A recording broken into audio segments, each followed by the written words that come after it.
Greetings and welcome to another edition of the Fan Perspective. I am your host Nathan Lyle. It is Friday, which means another edition of NBA Weekly, and here is what's been happening. First of all, the Miami Heat have extended their winning streak to 16, and the Denver Nuggets have extended their winning streak to 7. The Boston Celtics have won 4 in a row, and the Spurs and Thunder have won 3 in a row. The Charlotte Bobcats have lost 8 straight. Then again, they have already nearly doubled their win total from last year, so...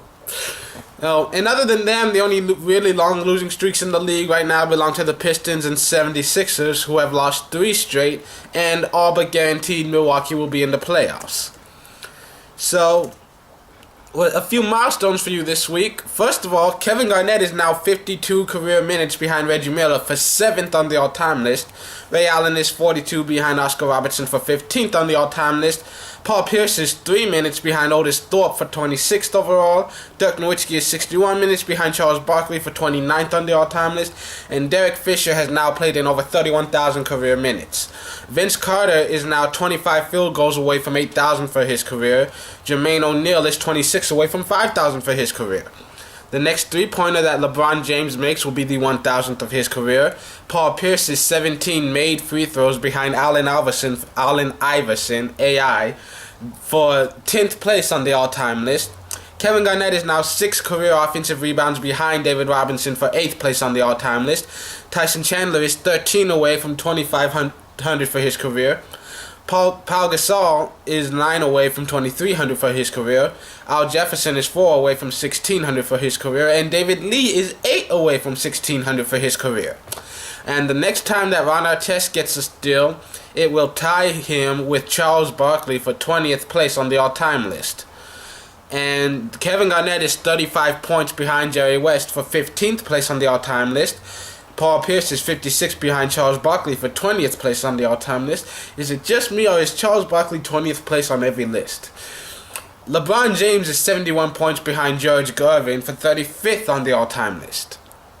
And here are a few games I'm looking forward to this week. Friday we have a full slate of games, 12 of them that are being played. Here are the ones that stick out to me. First, you've got the Jazz at the Bulls. The Jazz are barely clinging to that final playoff spot with the Lakers breathing down their necks. And while the Jazz have been fairly good at home, they've been terrible on the road. So this could be a kicker. It really could. And then you've got the Blazers at the Spurs. Despite their turmoils, the Blazers still have a long shot of getting into the playoffs if they can find a way to start winning. They split their first 2 meetings with the Spurs, who are now playing without their leading scorer. And then you've got the Rockets at the Warriors. The Golden State Warriors are barely holding on to the 6th seed right now, and Houston looks to get one game closer to stealing it from them. Neither of these teams can afford too many losses right now, with teams like the Lakers, the Blazers, and even the Mavericks still in the playoff hunt looking to sneak in. And so far this year, the Rockets have just dominated the Warriors all season.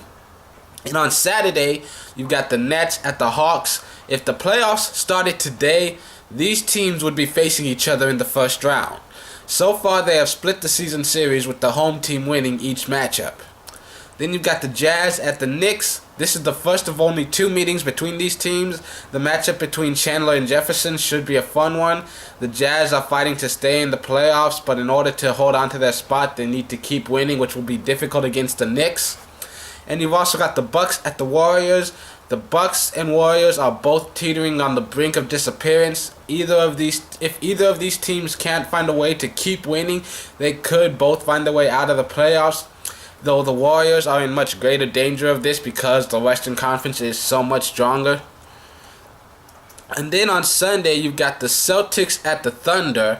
The last time they played each other was back in November. The Celtics got the win, but that was in Boston with Rondo playing. The Thunder are a much better team at home, and the Celtics are a different team without Rondo. I'm not saying better, I'm not saying worse, I'm just saying different. And then, then the game of the week for me is the Pacers at the Heat. The Heat have a very long winning streak right now, but they have not beaten the Pacers yet this season. And this is their final meeting for the regular season. And however, both of their games were played in Indiana. The Pacers are one of the better home teams in the league, but they are below 500 on the road. And not to mention that the Heat, along with the Spurs and the Nuggets, are one of the best home teams in the league. I like this game because it does not seem likely that the 76ers will be the one to end Miami's winning streak. So if anyone's going to come close, it would be the Pacers. And that's it for this week. Tune in next Monday for another edition of NBA Weekly. And for those of you who, like me, are on spring break, I'm happy for you. I really am. Because unfortunately, I've got a midterm after this, plus major projects that I do. So for me, I'm going to spend my spring break studying. Fuck yeah. So, I know I'm not going to have one, but I hope you have a happy Friday and a good weekend. Enjoy your spring break. See you next time.